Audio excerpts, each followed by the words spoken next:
Ah, j'ai un chat dans la gorge. Enfin, pas seulement dans la gorge, mais j'en ai un dans la gorge quand même.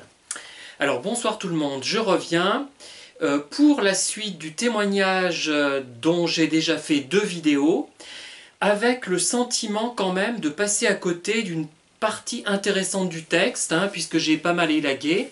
Ce que j'ai envie de faire, c'est que j'ai envie de reprendre dans les vidéos qui suivront des thèmes de ce témoignage et d'en tirer parti quand même, hein. C'est dommage que la personne soit donnée autant de mal et que je sois obligé, pour des raisons de commodité et pour des raisons également d'anonymat, d'élaguer autant le texte, hein. C'est un peu dommage. Alors je continue donc pour cette 3e vidéo. Donc quelques mois plus tard, après une période relativement calme donc, hein, Monsieur T met les bouchées doubles pour persuader notre héroïne qu'il l'aime en fait, qu'il tient à elle. Il était donc très affectueux et quand elle s'est mise finalement à adhérer à toute cette affection, il a pris un peu de distance tout en restant quand même relativement affectueux, hein. Cette affection se manifestait notamment par des petits cadeaux. Donc les 2 personnes travaillaient dans un système hospitalier, j'en dis pas beaucoup plus, hein, et son contrat de travail à lui n'a pas été renouvelé. Donc c'est peut-être déjà important, puisque dans le domaine hospitalier, pour qu'un contrat ne soit pas renouvelé, compte tenu de la pénurie de soignants, c'est quand même un peu bizarre, hein, voilà. Il faut dire que l'héroïne travaille dans le domaine psychiatrique. On ne va pas en dire plus, et pour ne pas qu'on découvre trop, qu'on sache par déduction qui peut être cette personne, hein. Elle constate, donc notre héroïne, que Monsieur T utilise de plus en plus souvent son téléphone. Il est tout le temps dessus. Remarquez, enfin je ne devrais pas m'en plaindre, puisque beaucoup de gens regardent leurs vidéos, mes vidéos sur leur téléphone, mais quand on va dans la rue, même dans les promenades en pleine nature, on voit des gens qui sont collés, scotchés littéralement sur leur téléphone, au lieu d'admirer le paysage, au lieu même de converser avec la personne qui est en face d'eux, hein. Dans les restaurants, j'ai vu ça. Donc bon, jusque-là, ce n'est pas si anormal que cela.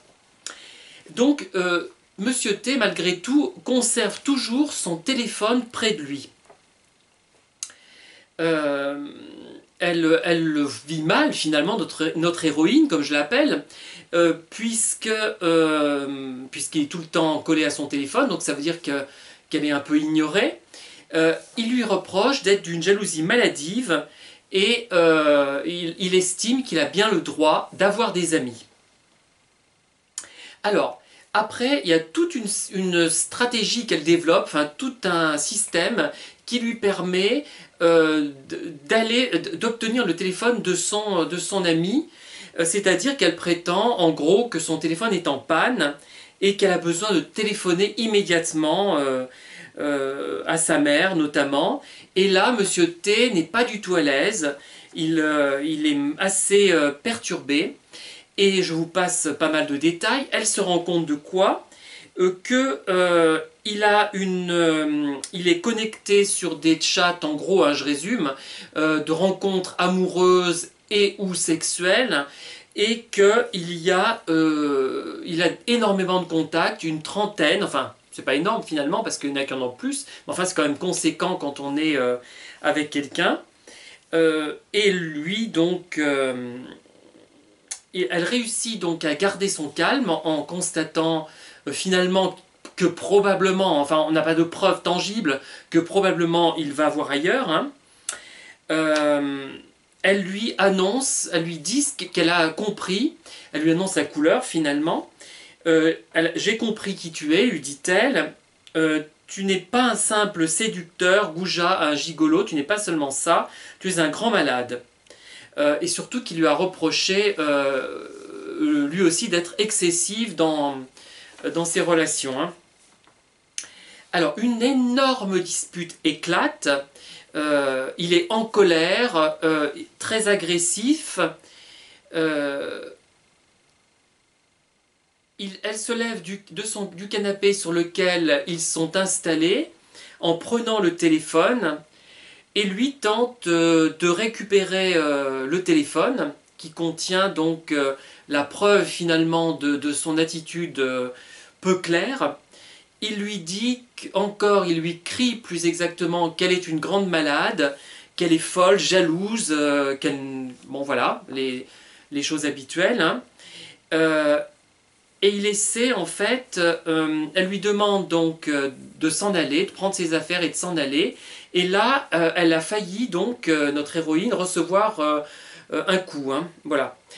Euh, donc il l'insulte et finalement il s'en va, oui, avec un sac qui contient ses affaires.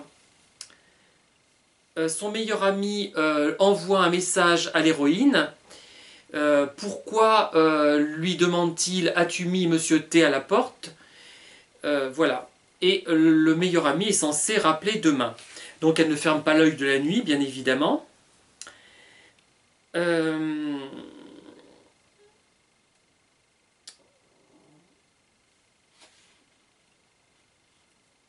pour l'anniversaire de ses 30 ans, elle avait donc invité pas mal d'amis.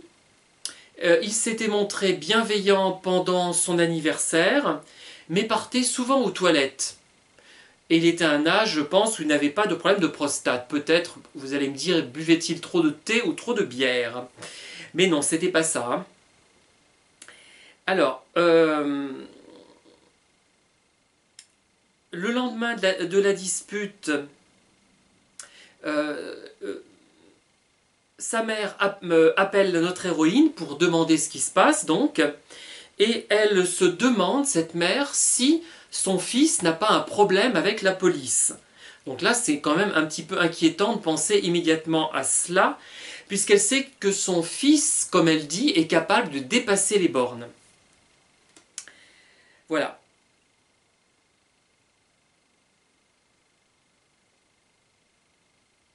Elle reste vague, la mère, et notre héroïne pense que cette mère n'a pas une attitude adaptée. Elle la trouve un peu sotte et maladroite. Euh, Alors, en même temps, Monsieur T annonce à notre héroïne qu'il passera dans la matinée récupérer l'ensemble de ses affaires. Donc, notre héroïne, comme vous pouvez l'imaginer, est très angoissée. Euh, donc, pendant qu'il arrive, qu'il est dans l'appartement de notre héroïne, pendant qu'il rassemble ses affaires, il refuse tout échange. Elle a essayé de lui parler, évidemment. Euh, il semble triste, tout simplement. Hein, il a l'air triste. Elle lui demande, mais pourquoi être resté avec moi alors que tu avais l'intention d'entretenir un harem? Donc, alors, il a répondu, je t'aime, mais c'est fini, parce que tu m'as trop frustré durant ma relation. Il rompt, mais au moment de partir, il se rapproche d'elle et tente de l'embrasser. Et elle reste, à l'issue de cette rencontre, elle reste, comme elle dit, sidérée. Alors, son meilleur ami appelle notre héroïne en fin de journée. Et elle s'entend très bien avec l'ami de son petit ami. Hein. Donc, pour essayer de rendre moins dramatique les choses, il commet une maladresse et lui dit alors comment va la jalouse maladive? C'est donc effectivement maladroit, peut-être un peu. Elle lui raconte les grandes lignes de ce qui s'est passé et il lui dit c'est du Monsieur T tout craché et elle lui en veut dans la mesure qu'il aurait dû, selon elle, la mettre au courant de ce qu'était ce Monsieur T et elle est donc très en colère. Hein. Mais il rétorque que c'était délicat d'en parler et il pensait que Monsieur T était apaisé avec elle et quand elle fait allusion à toutes les relations qu'il a pu avoir, qu'elle a découverte sur son portable, il pense que ce n'est qu'une passade. Voilà, donc je vais en rester là pour cette fois. Donc j'espère quand même que ce résumé assez succinct qui me permet, comme je vous l'ai dit, de dissimuler un peu, de ne pas donner d'indices plutôt sur l'identité des protagonistes, vous aura quand même intéressé. En tout cas, n'hésitez pas à faire vos remarques, à liker, à vous abonner, à diffuser la vidéo, que sais-je encore, même si je sais que vraiment j'essaierai d'en tirer un meilleur parti de ces textes parce qu'ils le méritent. Merci en tout cas de m'avoir écouté et à très bientôt pour de nouvelles vidéos. Bonne fin de journée.